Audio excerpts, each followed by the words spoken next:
What is up, everybody? I am Steve SB, and welcome to my team analysis for Season 4 of the Mons of Mischief and Chaos Draft League, aka the MMC. Some of you may remember last season of the MMC, but this season we are shaking it up a bit. On top of now allowing low-tier Terra in the league, we are now going to be doing battles on Scarlet and Violet Wi-Fi. May our differential be large and our DCs be infrequent. Now to start us off, I was blessed with getting the second pick of this draft, so when this didn't get picked up immediately, I knew I needed to be the resident Dragapult guy. Dragapult is one of, if not the best Pokemon in draft for a reason. It has insane speed tier, sets can vary widely depending on the team, being able to be ran special, physical, support, or even utility, all things Dragapult can do incredibly well. Add on the fact that it's also a spin blocker and you have yourself an amazing first round pick. Maybe hard to follow up Dragapult, but with the help of some of my buddies, we realized that pairing Pult up with a Mon that handles Dark and Fairy types well would be huge, so Sneasler joins the squad at round 2. Those of you who watched or are currently watching my run of the ODL, you know how great Sneasler is, being not only to be insanely fast and strong, but having access to a great move pool along the ability to either stack status conditions with Poison Touch, or boost my speed even further with Unburden sets. To follow up my two main offensive threats, I wanted to draft some bulk that won't hinder my offensive pressure, so Necrozma was my third pick overall. Necrozma in many ways is very similar to Mew. It gets access to so many different coverage and boosting options, being able to be ran offensively or more supportive any given week, especially since Prism Armor makes it even bulkier than Mew in most circumstances. And again, to add another Mon that can add to my bulk, Empoleon joins the squad fourth. Empoleon pairs very well with the three aforementioned Mons, being able to tank any Psychic or Fairy moves aimed at Sneasler and Pult respectively. And with its competitive ability, it can deter any Sticky Web or Defog attempts for my opponents, and dish out massive damage in return. Add that onto its ability to set rocks, pivot with Flip Turn, and keep itself healthy with Roost, Empoleon is going to be a massive defensive threat.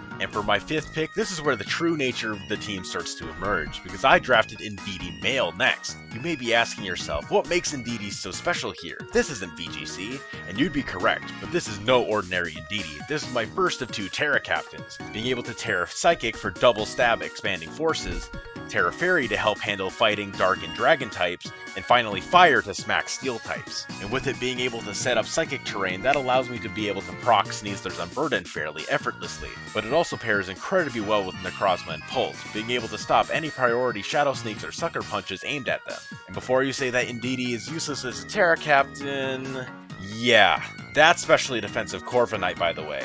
This Mon hits!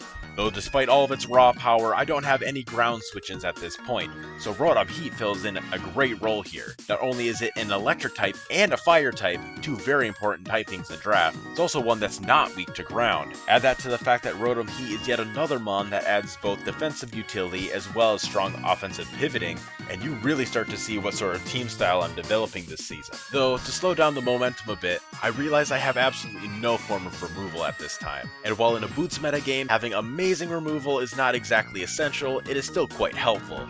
So after Donphan was sniped for me, I picked up a budget Sandslash. While Sandslash is absolutely no Donphan, it fills its niche well enough, especially with keeping Knock and Spin, and overall just being a budget ground type. It's just like Donphan, right guys? And to keep up the theme of removal, I noticed that I had no flying type either, and one flying type in particular was blessed to keep Defog in the great Defog removal of SV, and that Mon is Mandibuzz. Not only did Mandibuzz keep Defog, it also kept many other coveted moves such as Knockoff, Roost, Whirlwind, and highly nerfed usage of Toxic. Mandibuzz is definitely no offensive Mon by any means, but Mandibuzz pairing up very well with Empoleon allows me to control the speed of the battle, being able to both bring the battle down to a snail's pace or cranking it up to Mach 5. And speaking of speed, webs are always a nice thing to have for more offensively oriented draft teams, so Galvantula fits on the squad very nicely. Not only does Galv give me the webs I love so dearly, it also fills a great speed gap, and even on the days I don't want to run standard web lead Galv, I can hit insanely hard with a Specs or Life Orb set. And finally, to round out the team, allow me to present my 10th and final Mon of the season, my second Terra Captain, Grafaiai. Grafaiai, outside of draft, I must admit, it is a fairly underwhelming Pokemon, but after seeing him being dropped in Grace Period by our previous season's champion Patrick, I had a vision. A vision where with Terra, this little creature could sweep legions of Pokemon thanks to unburdened support with Psychic terrain. What types may you be asking? Poison, not just because we need to have one stab Terra type, but also to gain extra power on our massive gunk shots.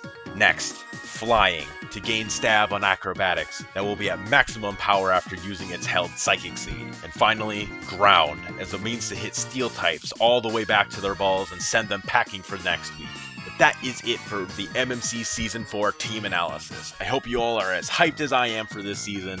Many other coaches are making videos in this league, and I have them all linked in the description, so feel free to check them out. And of course, don't forget to like and subscribe to not miss this season of Pokemon Draft. My goal is to make it to 200 subs by the end of 2024, and you can help me get there. Anyways guys, thank you all for watching, I'll see y'all in the next one.